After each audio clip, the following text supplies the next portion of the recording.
got a game. It's a rich thing. Device care इन 2022। तो अगर आप भी सैमसंग स्मार्टफोन यूज करते होंगे तो आपको भी डिवाइस केयर के बारे में पता जरूर से होगा, लेकिन बहुत सारे लोग सैमसंग के डिवाइस केयर को हल्के में लेते हैं और इसका यूज करते ही नहीं है। बात करें डिवाइस केयर की तो ये आपके सैमसंग स्मार्टफोन का एक ऐसा इनबिल्ट एप्लीकेशन समझ लो या फिर ऐसे एक फीचर समझ लो जो कि आपके फोन की बैटरी, मेमोरी, रैम और सिक्योरिटी को बहुत हद तक मैनेज करने का काम करता है। और कुछ लोग इससे रेगुलर और सही से यूज करते हैं ताकि उनके जो स्मार्टफोन में छोटे मोटे इश्यूज है वो सॉल्व हो जाए। लेकिन बहुत से सैमसंग यूजर ऐसे हैं कि उनको डिवाइस केयर कैसे यूज करना है सही तरीके से वो समझ नहीं आता है, तो वो डिवाइस केयर को यूज नहीं करते। लेकिन डोंट वरी, आज इस वीडियो को देखने के बाद में आप भी डिवाइस केयर को यूज करने लग जाओगे। One UI 3.0 या 3.1 के पहले जो था डिवाइस केयर ऐसे दिख रहा था, लेकिन अभी कुछ यहाँ पे इस तरीके से आपको चेंजेस देखने मिलते हैं। तो आप इस वीडियो को देखिए कंप्लीट और मैं आपको बताऊंगा कि डिवाइस केयर सही तरीके से कैसे यूज कर सकते हैं। तो सबसे पहले आपको अपने डिवाइस केयर की जो अपडेट है वो कर लेनी है, प्ले स्टोर से करो या फिर गैलेक्सी स्टोर से करो, लेकिन आपको जो डिवाइस केयर है वो अपडेट होना चाहिए। और आपके फोन में अगर One UI 4.0 है तो यहाँ पे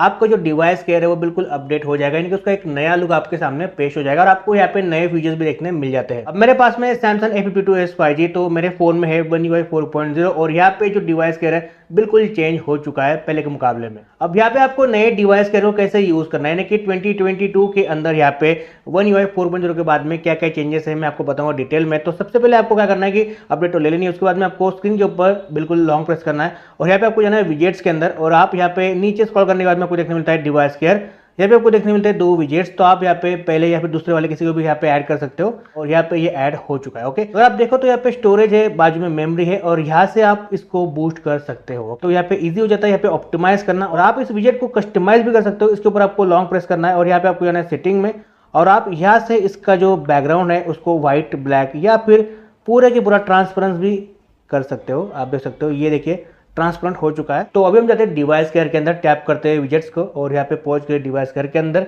यहाँ पे ये बता रहा है गुड, यहाँ पे स्माइली है, यहाँ पे इसको ऑप्टिमाइज करने के लिए बोल रहा है। चलिए ठीक है, हम इसको बाद में ऑप्टिमाइज कर लेते हैं, कोई दिक्कत नहीं। और आप यहाँ से विजेट के थ्रू भी ऑप्टिमाइज कर सकते हो। तो सबसे पहले हम बैटरी के अंदर जाते हैं। आप देख सकते हो यहाँ पे बैटरी 6 घंटे 33 मिनट लेफ्ट दिखा रहा है, यानी कि यहाँ पे मेरे फोन में बैटरी है 49% और यहाँ पे 6.5 घंटे अभी बैकअप देगी। ये एस्टिमेटेड रहता है, आप अगर इसको ज़्यादा यूज़ करोगे तो टाइमिंग कम भी होता है। हम इसके ऊपर क्लिक करते हैं, यहाँ पे आपको नीचे देखने मिलता है users since last full charge. तो यहाँ पे आपका सब कुछ डाटा देखने मिलता है कि आपने कौन कौन से एप्लीकेशन को कब तक कितने टाइम तक यूज़ किया।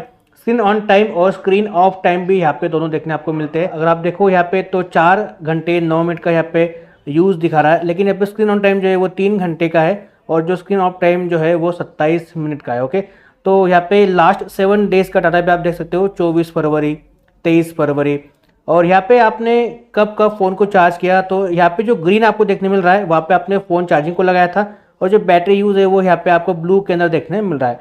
तो यहाँ पे आप देख सकते हो कि भाई कितना आपको स्क्रीन ऑन टाइम मिला और कितना स्क्रीन ऑफ टाइम मिला। अगर आपको देखना है किसी एप्लीकेशन को ये कब तक एक्टिव रहे हैं आप, उसके ऊपर आपने कितना यूज़ किया, कितने बैकग्राउंड में चले हैं, तो यहाँ से यूट्यूब आप देख सकते हो कि कितना एक्टिव रहा है, बैकग्राउंड में कितना यूज़ हुआ है। तो आप इसको लिमिट यूजेस भी कर सकते हो, टैप कीजिए तो यहाँ पे आपको 3 ऑप्शन देखने मिलते हैं, कैंसल, पुट टू स्लीप और पुट इन डीप स्लीप। तो यहाँ पे आप इस पर्टिकुलर ऐप को स्लीपिंग में या फिर डीप स्लीपिंग में डाल सकते हो। तो यहाँ पे ऊपर दिखा रहा है लिमिट बैकग्राउंड यूजेस, तो यहाँ पे बता रहा है कि अगर आप इस ऐप को स्लीप में डालोगे तो ये ऑकेजनली कभी कभी काम करेगा, लेकिन आपके जो अपडेट्स है या फिर जो नोटिफिकेशन है वो डिले होंगे, यानी कि लेट आएगी। लेकिन आप इसे अगर डीप स्लीप में डालोगे यानी कि पुट इन डीप स्लीप, तो यहाँ पे ये बिल्कुल भी बैकग्राउंड में रन नहीं करेगा, बिल्कुल भी ये वर्क नहीं करेगा, बिल्कुल क्लोज हो जाएगा। ओके, तो हम इसे पुट टू डीप स्लीप में डाल देते हैं और ये बैकग्राउंड में रन नहीं करेगा और हमारी बैटरी बहुत हद तक सेव हो जाती है। तो ये बस एक सिंगल सा ऐप यहाँ पे पुट टू स्लीप हमने किया है, लेकिन हम आगे देखेंगे और कि हम सभी कैसे ऐप को कर सकते हो डीप स्लीप में। ओके, अब हम बढ़ते हैं इसके नेक्स्ट ऑप्शन तरफ जो कि बहुत ही यूजफुल है। हम आ चुके हैं बैक, नीचे देखने मिलता है पावर सेविंग मोड, क्लिक करते हैं और यहाँ पे आपको देखने मिलता है ये ऑफ है। यहाँ पे कुछ नीचे 4 से 5 ऑप्शन है, जैसे कि turn off always on display, limit CPU 70%, decrease brightness 10% और टर्न ऑफ 5G। तो आप इस सभी को ऑन अगर आप कर दोगे तो यहाँ पे ऑलवेज ऑन डिस्प्ले बंद हो जाएगा, सीपीयू की लिमिट 70% तक आ जाएगी और ब्राइटनेस कम हो जाएगी और 5G तो है ही नहीं, लेकिन ये अगर होगा 5G आगे चल के तो वो भी टर्न ऑफ हो जाएगा। लेकिन आप यहाँ पे क्या कर सकते हो कि अगर आपको यहाँ पे ऑलवेज ऑन डिस्प्ले ऑफ नहीं करना है तो आप इसको स्विच ऑफ कर दीजिए, यानी कि इस बटन को ऑफ कर दीजिए, ऑन मत करना। आपको अगर लिमिट सीपीयू जो है आपको करना नहीं है कम, तो यहाँ पे इसको ऑफ कर दीजिए। और आपको और भी ज्यादा बैटरी बैकअप चाहिए तो आप यहाँ पे लिमिट एप्स, नीचे लिखा हुआ एक नया ऑप्शन जो कि limit apps and home screen, ये मैक्सिमम पावर सेविंग मोड है, इसको आप ऑन करोगे और यहाँ पे आपको स्क्रीन बिल्कुल ब्लैक देखने मिलेगी अब यहाँ पे आप देख सकते हो 17 घंटे 31 मिनट का यहाँ पे आपको बैटरी बैकअप मिलेगा और बस आप 8 एप्लीकेशन को यहाँ पे एक्सेस कर पाओगे। तो ये कब काम में आता है, जब आप आउटडोर होंगे और आपकी बैटरी बहुत कम है फोन की, तो आप यहाँ पे इस मोड को यूज करके बैटरी को लंबे समय तक चला सकते हो। और यहाँ पे जो 4 यूजफुल एप्लीकेशन है जो कि आपके जरूरी होते हैं, आप इनको यहाँ पे ऐड करके यूज कर सकते हो जो कि आपके काम के होंगे। तो यहाँ पे आपकी बैटरी भी बचेगी और जो काम के ऐप्स है उनको आप ऐड करके यूज भी कर पाओगे। अगर आपको इसको टर्न ऑफ करना है, सिंपल से आपको यहाँ पे 3 डॉट के ऊपर जाना है और यहाँ पे टर्न ऑफ कर दीजिए और ये बिल्कुल टर्न ऑफ हो जाएगा। अभी हम आ चुके हैं बैक और यहाँ पे हम नीचे जाते हैं, पावर सेविंग मोड के नीचे है बैकग्राउंड यूजर्स लिमिट। तो यहाँ पे मैंने आपको पहले एक ऐप को यानी कि यूट्यूब को यहाँ पे बैकग्राउंड में रिस्ट्रिक्ट करके बताया था। यहाँ पे आप कुल मिला के सभी ऐप को कर सकते हो रिस्ट्रिक्ट। तो यहाँ पे आप देख सकते हो कि put unused apps to sleep, तो यहाँ पे आप इसको ऑन रख दीजिए, इसको ऑफ नहीं करना है। नीचे sleeping application, deep sleep application और नीचे never sleeping application. Sleeping application मतलब कि यहाँ पे आप प्लस के ऊपर क्लिक कीजिए और यहाँ पे जितने भी आपको ऐप इंस्टॉल बोल रहा हूँ यहाँ पे आपको ऐड करना है, आप इसको ऐड कर दीजिए।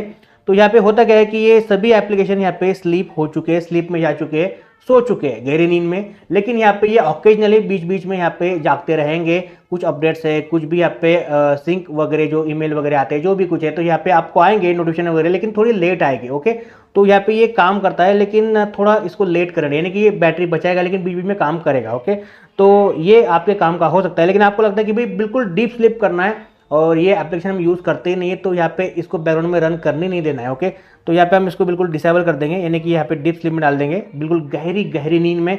तो हम यहाँ पे सभी को कर सकते हैं, या फिर किसी पर्टिकुलर ऐप को भी यहाँ पे ऐड कर सकते हैं और मैंने ऐड कर दिए। तो यहाँ पे इतने सभी एप्लीकेशन जो है वो डीप में जा चुके हैं, यानी कि एप्लीकेशन बैकग्राउंड में बिल्कुल भी रन नहीं करेंगे, आपको कोई भी नोटिफाई वगैरह नहीं करेंगे या फिर बैकग्राउंड में बिल्कुल भी रन नहीं करेंगे। ओके, तो यहाँ पे आपकी बैटरी बहुत ज़्यादा बच जाती है। जो एप्लीकेशन आपके यूज़ के नहीं है आप उनको यहाँ पे डीप में डाल लीजिए और जो एप्लीकेशन आपके काम के है उसको आप स्लीप में डाल लीजिए। अभी हम आ चुके हैं बैक और आपको नीचे देखने मिलता है मोर बैटरी सेटिंग।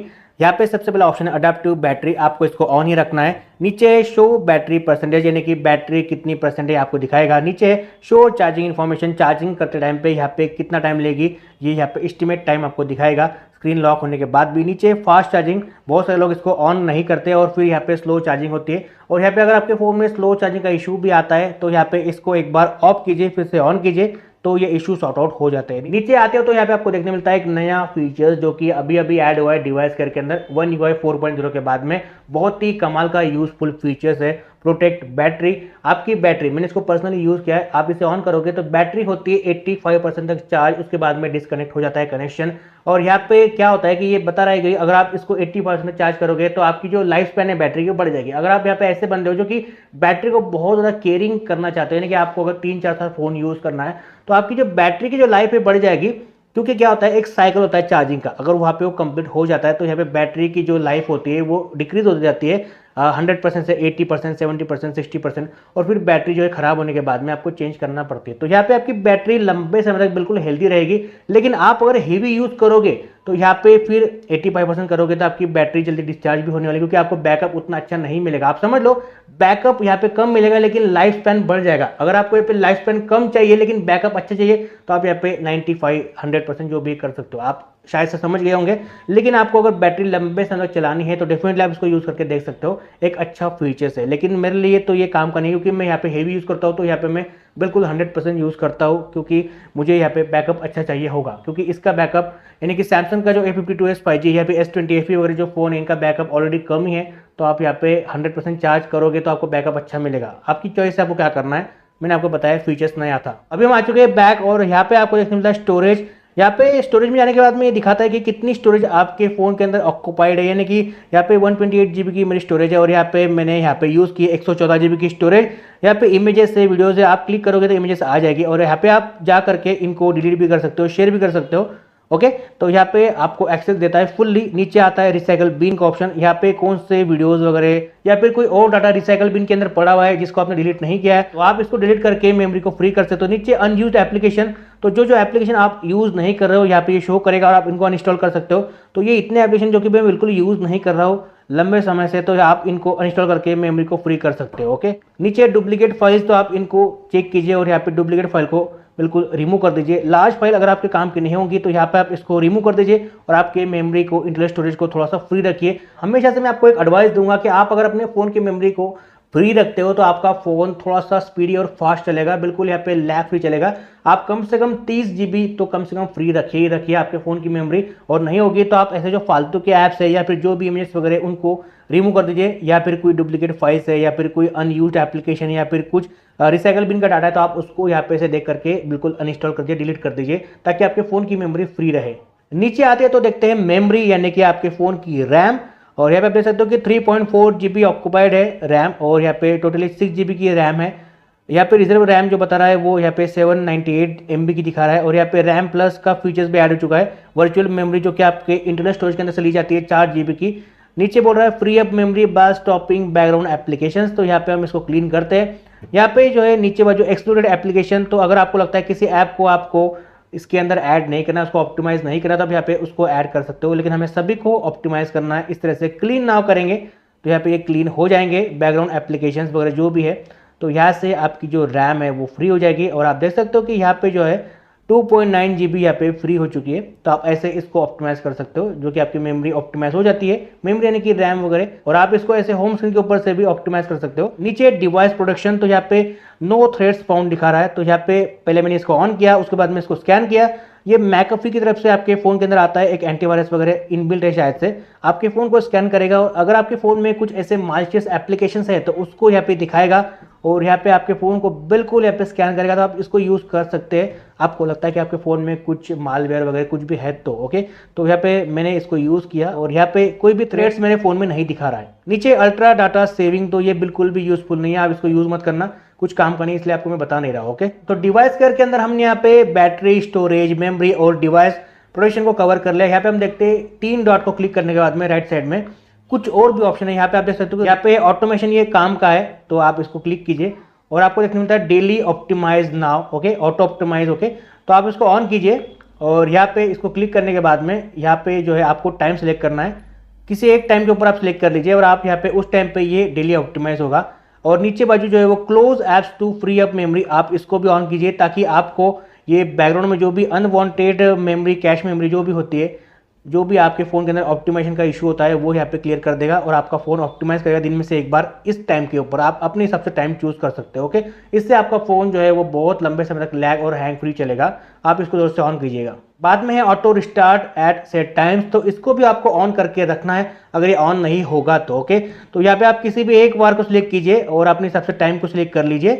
तो यहाँ पे देखिए मैंने टाइम सिलेक्ट कर लिया है, और यहाँ पे उस टाइम पे ये अपने आप ऑटो रिस्टार्ट हो जाएगा। लेकिन ऐसे नहीं कि अपने आप हो जाएगा, यहाँ पे कुछ क्राइटेरिया है। आपके फ़ोन की स्क्रीन ऑफ होनी चाहिए, the phone isn't being use, आपका फ़ोन यूज़ नहीं होना चाहिए, द बैटरी इज अबाउट 30% से ऊपर बैटरी होनी चाहिए, और SIM card block is of, तो यहाँ पे सिम कार्ड ब्लॉक ये ऑफ होना चाहिए, तभी यहाँ पे आपका फ़ोन जो है ऑटो रिस्टार्ट होगा। ऐसे नहीं कि आप फ़ोन यूज़ करो अपने आप यहाँ पे फ़ोन रिस्टार्ट हो गया, आप बोलोगे भाई फ़ोन रिस्टार्ट हो रहा है अपने आप, तो फ़ोन ख़राब तो नहीं हो गया। तो ये मैंने आपको बताया कि आप इसको ऑन कीजिए। अगर आप यहाँ पे ऑटो रिस्टार्ट करते हो तो आपके फ़ोन के अंदर जो इश्यूज़ होते हैं, कुछ भी अगर यहाँ पे माल फंक्शन हो जाती है, कुछ भी दिक्कत आती है, तो यहाँ पे ऑटो रिस्टार्ट के बाद में वो सही से चलने लग जाता है, पूरी सिस्टम जो है वो रिबूट होती है, यानी कि जो वन यूआई है वो फिर से रिफ्रेश होकर नए से चलने लग जाता है। तो यहाँ पे ये काम का है, आपको इसको जरूर से ऑन करके रखना है। उसके बाद में हम नीचे स्क्रॉल करते हैं तो आपको नीचे देखने मिलता है डायग्नोस्टिक्स, तो यहाँ पे हम जैसे 3 डॉट के ऊपर क्लिक करेंगे और यहाँ पे हम जाते हैं अगर कॉन्टैक्ट अर्थ के अंदर, तो यहाँ पे ये जो है नया ऑप्शन आपको देखने मिलता है नीचे बाजू, जो कि है डायग्नोस्टिक। तो हम इसे क्लिक करते हैं और यहाँ पे ये लेके जाता है सैमसंग मेंबर एप्लीकेशन के अंदर। यहाँ पे आप देख सकते हो कि आप अपने फ़ोन के अंदर सब कुछ चेक कर सकते हो, यानी कि battery status, NFC, SIM card, जैसे कि यहाँ पे आपका टच स्क्रीन काम कर रही है कि नहीं, ये देखिए इस तरह से ये काम कर रही है, आप यहाँ पे चेक कर सकते हो। तो यहाँ पे टॉर्च काम कर रही है नहीं, ओके, यस, ओके, तो ये ऐसे काम करता है। कैमरा, USB केबल वगैरह, तो आप यहाँ पे सभी कुछ टेस्टिंग कर सकते हो। ये काम में कब आता है, जब आपको लगता है कि आपके फ़ोन में कोई दिक्कत है और आपको समझ में नहीं आ रही, तो आप यहाँ पे इसके ऊपर जाकर के चेक कर सकते हो। या फिर आपको किसी सैमसंग का सेकंड हैंड फ़ोन खरीदना है तो आप उसके फ़ोन में ये एप्लीकेशन को इंस्टॉल कीजिए सैमसंग मेंबर को, और यहाँ पे से चेक कर लीजिए कि भाई उसके फ़ोन में कोई दिक्कत तो नहीं है। चेक कर लीजिए कि कुछ USB का प्रॉब्लम है, स्पीकर सही से काम कर रहा है या नहीं कर रहा है। उसके बाद में सब कुछ चेक करने के बाद में आप उस बंदे से फ़ोन खरीद सकते हो, सेकंड हैंड की मैं बात कर रहा हूँ। तो यहाँ पे ये 2 तरीके से यूज़फुल है, आप इसका यूज़ कर सकते हो। तो ये है डिवाइस केयर इन 2022 One UI 4.0 के बाद में कुछ नए फीचर्स भी है और यहाँ पे कुछ इंप्रूवमेंट भी है, लेकिन बहुत हद तक तो यहाँ पे जो पिछला वर्जन था कुछ वैसे सेम टू सेम है। तो यहाँ पे कुछ ऐसे ज़्यादा चेंजेस तो नहीं है। मैं इसके ऊपर आपको पहले से वीडियो दे के रखी थी पिछले साल भी, जो कि 1 लाख लोगों ने देखी है, लेकिन अभी नए साल में थोड़े बहुत चेंजेस थे इसलिए आपको नई वीडियो दे दी। तो इस तरह से काम करता है डिवाइस। अगर आप इसको सही तरीके से यूज़ करोगे तो आपके जो छोटे मोटे इश्यूज है आप इजीली सॉर्ट आउट कर पाएंगे और बहुत हद तक यूजफुल भी है। तो आप इसको यूज़ कीजिए। आई होप कि आपको सब कुछ समझ में आया होगा। तो बस इतना ही था आज के इस वीडियो में। मिलता हूँ नेक्स्ट वीडियो के साथ में। Bye bye.